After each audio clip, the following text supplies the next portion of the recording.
Hello once again and welcome back to the NJP live stream route, the evolution of the live stream route, not the de-evolution, the evolution of the live stream route. I'll get it out there.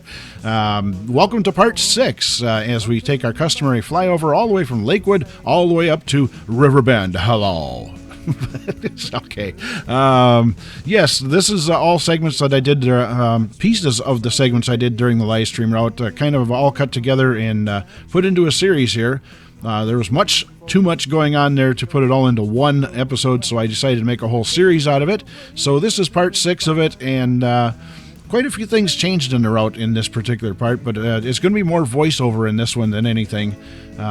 Guess I wasn't just talking about anything really too interesting during the filming of it. So here it is, part 6 in the evolution of the live stream route as we land safely at Riverbend. And we're going to hang out here for a couple of minutes and show off a couple of things that we added in here. Before we do that, though, I wanted to show this part. I actually added a section on between Riverbend and Mooncrest because they were right next to each other, and I didn't like that. So as a result, if you look at the gray area in the map there, that is what happened to lengthen the route a little bit, and I like it a little better that way, I think. So anyway, back to Riverbend, and oh boy, look at the, yes, we have a trailer park. It's an official city now. We have a trailer park, complete with a Sears store and an Acme, yes, an Acme food store there. So as we look back towards the city of Riverbend, now we're going to take a journey down the extended main line now. It's a double track line between between Mooncrest and Riverbend, and we're gonna work in Mooncrest a little bit today. Show you guys a couple of things that I did here, and I like this little cutaway where the double track automated trains go over. And oh boy, yeah, Mooncrest has been invaded by the trailer park as well. We like our trailer parks. We like that kind. So, yeah, Mooncrest is a growing city, and you guys, of course, saw the commercial district over here with the shopping centers, and we're going shopping. Wow. So, one of my favorite parts of the shopping district is right here. This little bistro-looking area over here.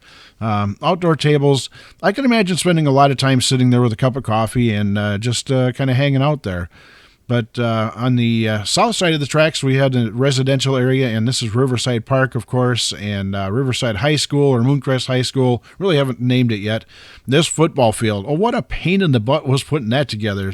It all looks so neat and stuff, but all those bleachers were one individual piece, and I had to line them all up and try not to move the football field as I was, oh, boy. Yeah, I don't want to get into all the details, but it was something I hope I don't have to do real often again. We'll just put it that way. And I decided to do a little painting in here to put the scenery in. And quite honestly, painting the scenery can be a tedious task, especially if you're putting multiple layers on and trying to make it look more realistic, at least as realistic as you can get in trains anyway. But as you watch the metamorphosis here between the grid work and the greenage here, it really makes a big difference. I mean, just that little touch really made a difference in how the whole high school area looks. And I kind of like that. We go a little bit more around the football field here. Just wanted to put a little more color to it. Tired of looking at the gray and yellow grid work there. So kind of an overview of the high school area, and kind of back away and look at the overall scene here. This is the double track. These are the automated trains that come through here that you guys watched me build some time back. And Riverside Park off on the right there, and to the left is downtown Mooncrest. I've actually become very fond of Mooncrest for some reason. It's just got that kind of a home feel to it for me, and I don't know quite exactly why, but anyway, we're going to head west out to Mooncrest Junction. West to Mooncrest Junction. Okay. Mooncrest Junction, it looks a little confusing out here, but really it's not that difficult. We have on the top there where the arrow is going to appear here momentarily. That is the main line that runs all the way between Riverbend and Lakewood.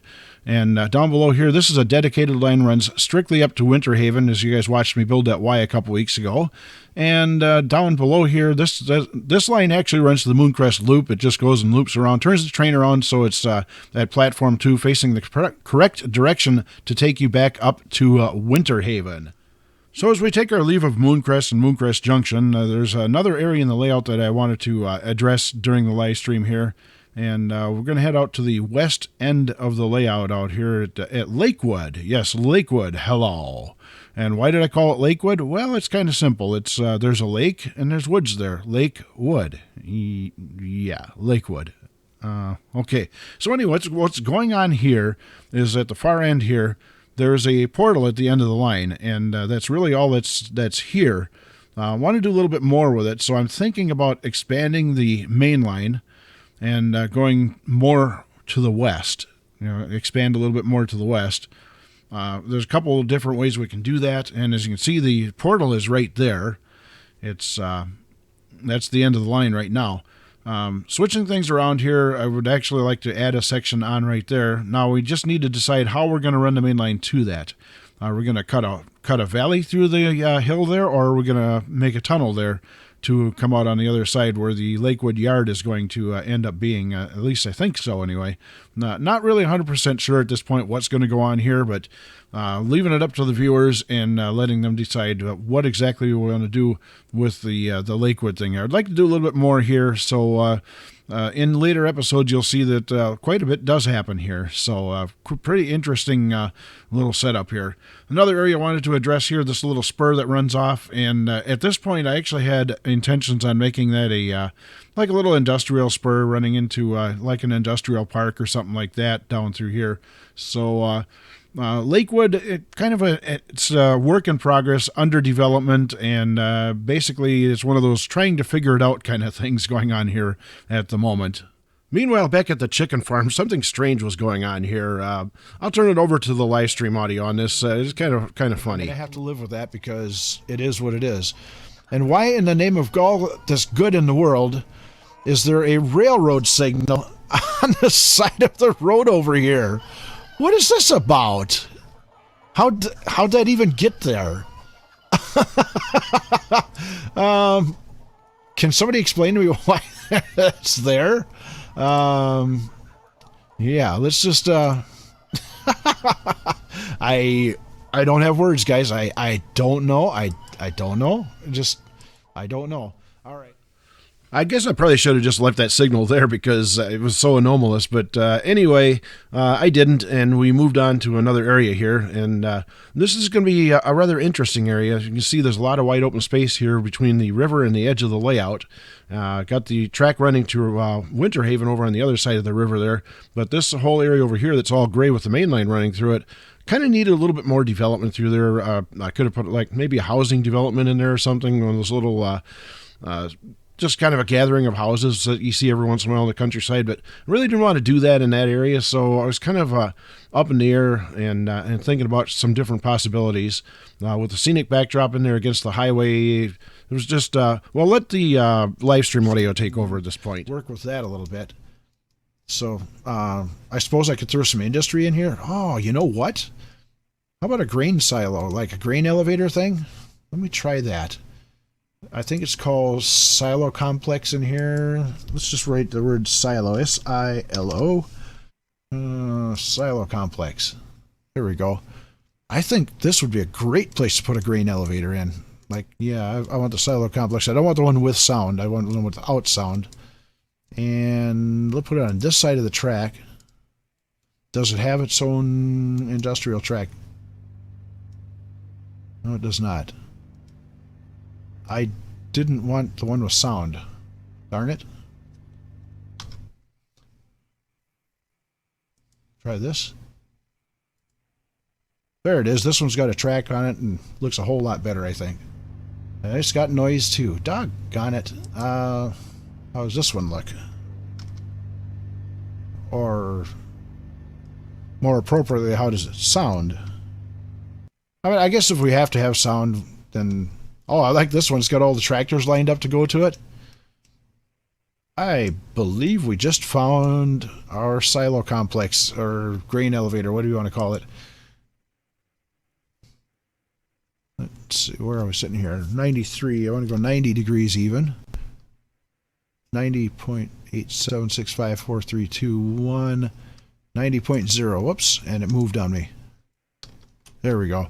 Sometimes this gets really, it's touchy as to how you do that. So, okay. We'll connect that in. We'll put a little siding track in here, and trains can go in there to Now we have a need for grain cars on our trains, so that's going to help. And of course, as we headed further west up the line here, we came across this. A train just sitting on the tracks. Well, what are you supposed to do when you come across a train just sitting on the tracks? Of course, you just jump in and take a ride. Why not? All right, if I hit that button there now, we're in this train here. Turn on the lights. Let's go inside. Got a green light. Put it in forward. Release the brakes. And here we go.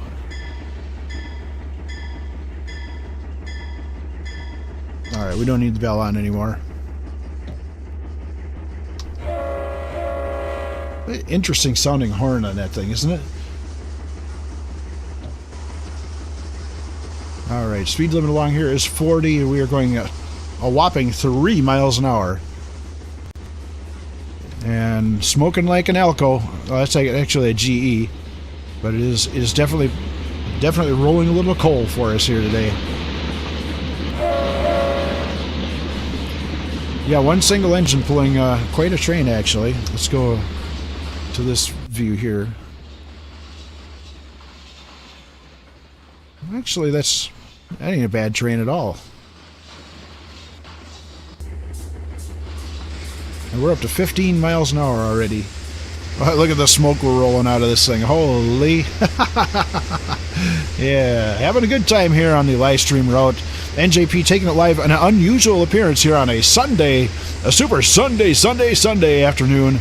I know I'm in Wisconsin and I should be watching the Green Bay Packers football game, but I just don't feel like doing that. I feel like playing with my trains instead. So, yeah, that's what we're doing here. And as we jump back into the cab, I'll take over on the voiceover part here once again. And look to the right.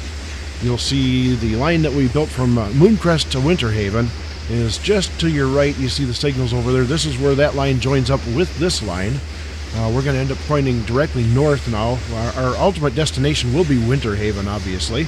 Well, or maybe not so obviously, but anyway, as you can see, the signal ahead is green. Well, if you can see that on the camera or not yet, but now you can definitely see we are green. That means we're good to go. This area here, I'm keeping this footage in here for, there's going to be a lot of changes coming up ahead here. This bridge here, well, you'll see in future episodes. I'm not going to give it all away here. It's going to kind of give you a little cliffhanger, so to speak. So, I know, I mean that way. This area here is going to have some changes, and of course, those of you that have been with me on the live stream know what has changed through here. And this is going into the cut where the new section was between, well, I added into there to add a little bit more distance between Mooncrest and Winter Haven, so we had a little bit of mainline running to do through there. And this is the just kind of going into the new cut here and the new area. Got a pretty steep grade going through here, actually. I think it goes as high as 1.5% at one point through here. And this area kind of morphized into an area that I didn't really think it was going to, and it actually ended up looking pretty good, and we'll see that ahead too. I keep talking about what's coming ahead and instead of what's going on right now. But here we go, kind of this tunnel. I was never real comfortable with this tunnel the way that it is, and you'll see why when we get into it. It just isn't, it never sat right with me. I didn't like where the tracks went and where they came out on the other side. And quite honestly, I don't like tunnels with a curve in them. I've got one tunnel with a curve in it, and I can't avoid that. You know, that was down there on the Mooncrest line. But this one here has got kind of an S-curve to it, and it's really an awkward tunnel. I don't like it, and there's definitely some changes that have to be made in this part of the line. And once again, future telling, there's going to be some dramatic changes made along this part of the live stream route, as you shall see. And it's not going to be that far ahead, actually. We're going to start moving along rather rapidly here. So let's take the bend up ahead here and head to Winter Haven. And there we are as we round the bend, as they say, and there's the hole in the wall, the tunnel. A very long tunnel at that. It's a very, very long tunnel, kind of separating the summer scenery on one side from the extreme cold winter scenery on the other. a way of letting you know that we're changing climates here. I just felt like blowing the horn there. I don't know. Just something to do, I suppose. And there's the valley. We're coming out on the other side. We made it through to the other side. We survived it. We are in Winter Haven. Hello. Yes. Larry King much again. But, yeah, we're grinding the train to a halt here. I think we want to get the caboose so it clears that turnout, though, because there may be a train that wants to get through there. Never like to park a train following a switch, so, yeah, to ease it ahead just a little bit. That should just about... I'm going to have to throttle it just a little bit more to ease it ahead. Just a little. I don't like the hanging out there like that. So anyway, we're going to get out of here, and I'm going to turn it back over to the live stream audio here for a couple of minutes. So, Rick, take it away. That will do. That'll do.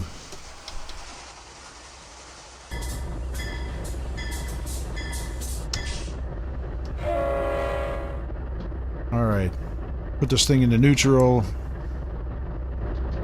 And I think we'll turn the light off. Set the brakes.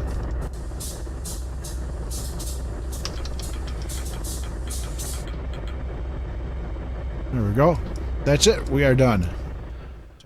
And with those final words, we're going to get out of here. Yes, it is time to end this part. This is part 6 of the live stream evolution of the live stream, part number 6, something like that. Anyway, we're watching a Sioux Line train tooling along down the main line here in a very much unfinished portion of the layout. And I just thought I'd leave this in here because I thought it was a cool looking shot and because I can. Really? Anyway, lots happened in this one, and there's a lot more to come in future episodes. We got a few more parts to go here before we wrap things up.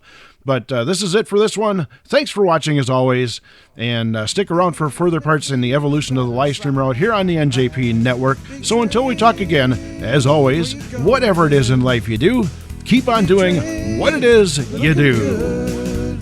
Well, let's keep these big trains